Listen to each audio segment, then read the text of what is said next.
Hello again. In this video we will continue to discuss about Mendel's experiment in dihybrid cross.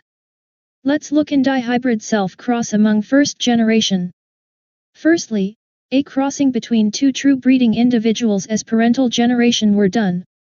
Remember that, a true breeding has homozygous genotype where both alleles are identical. So, a true breeding purple and tall individual was crossed with a true breeding white and dwarf individual. Each parental individual will produce gametes by meiosis. True breeding purple and tall parent produced one type of gamete only, carrying dominant allele P and T. While, true breeding white and dwarf parent also produced one type of gamete only, carrying recessive allele P and T. When fertilization occurs between two gametes from different parents, first generation will be produced, where all first generations are heterozygous purple and tall. Then, the first generation were self-crossed, where heterozygous purple and tall crossed with heterozygous purple and tall. Each heterozygous purple and tall parent produced gametes by meiosis. There are 4 gametes produced from each parent. When fertilization occurs between two gametes from different parents, second generations will be produced. To show the second generations in dihybrid cross, you must use Punnett square. Punnett square kin shows the combination of different gametes from different parents in a systematic way.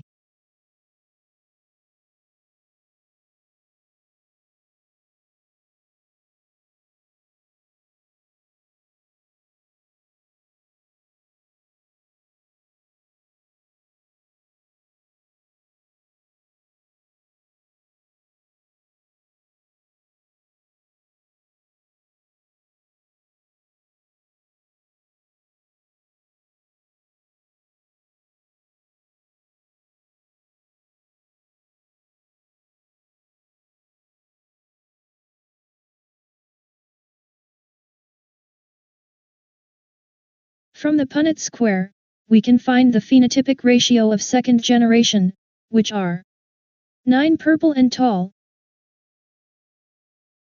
to 3 purple and dwarf to 3 white and tall to 1 white and dwarf.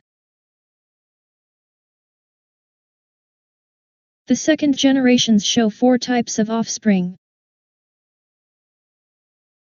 It means that the alleles in first generations parental segregate independently during gamete formation.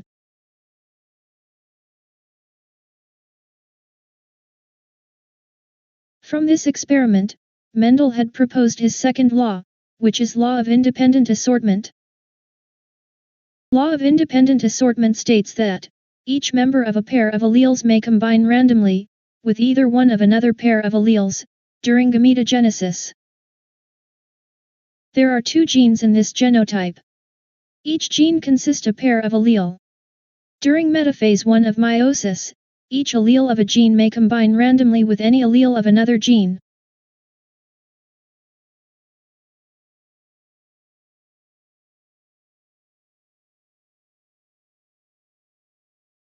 Each allele is passed into a gamete. Due to independent assortment during metaphase 1, 4 types of gamete with different combination of alleles are produced. Please take note that law of independent assortment is only applied if the 2 pairs of alleles are located at different chromosomes, where the genes are not linked genes.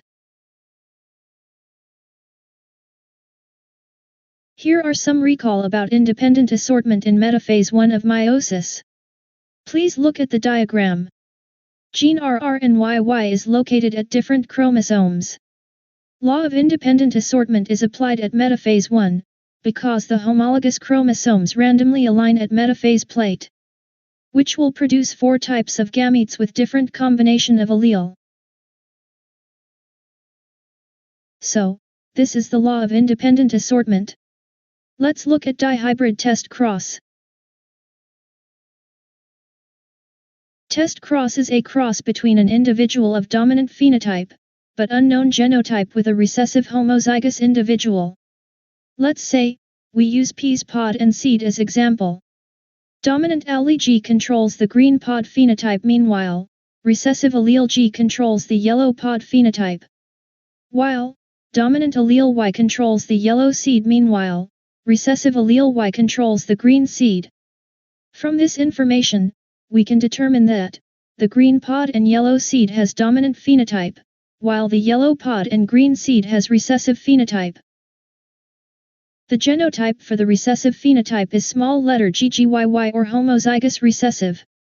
Meanwhile, the genotype for the dominant phenotype is unknown. The genotype can be homozygous dominant or heterozygous, where there are another 3 possibilities of genotypes. So overall, there are 4 possibilities of genotype for the dominant phenotype. Test cross is applied to determine the genotype of dominant phenotype, whether it is homozygous or heterozygous. In test cross, each possible genotype of dominant phenotype is crossed with homozygous recessive. The offspring produced will determine the unknown genotype of the dominant phenotype. Please take note that you must always cross the unknown genotype parental with homozygous recessive in test cross.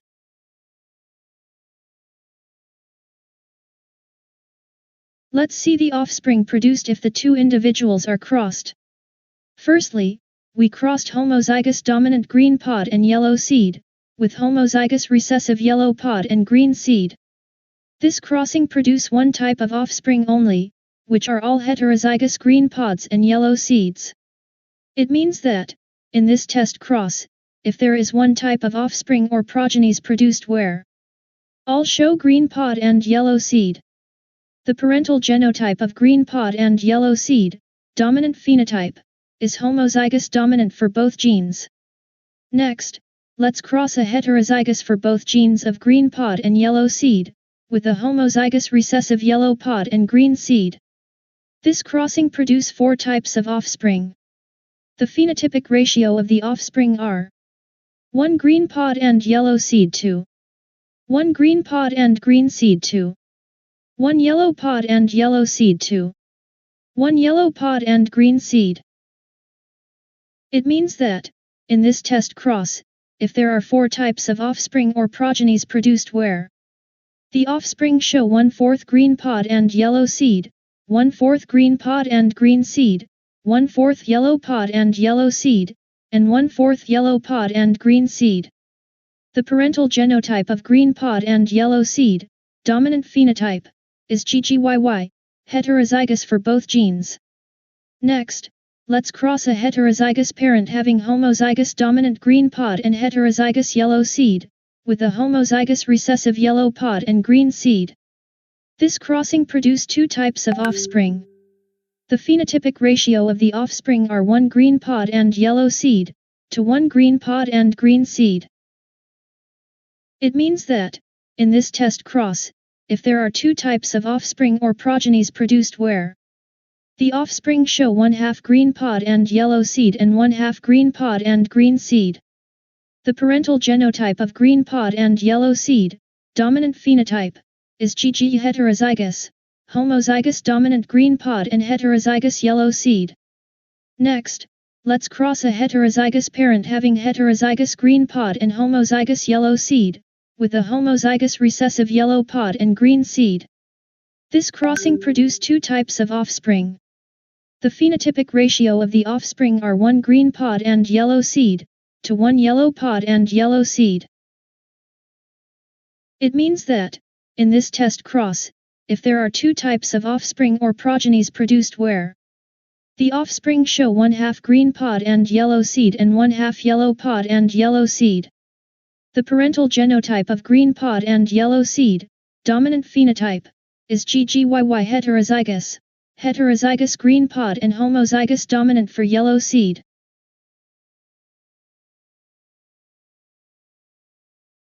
From the overall results of 4 test cross, the phenotypic ratio of dihybrid test cross is 1 to 1 to 1 to 1.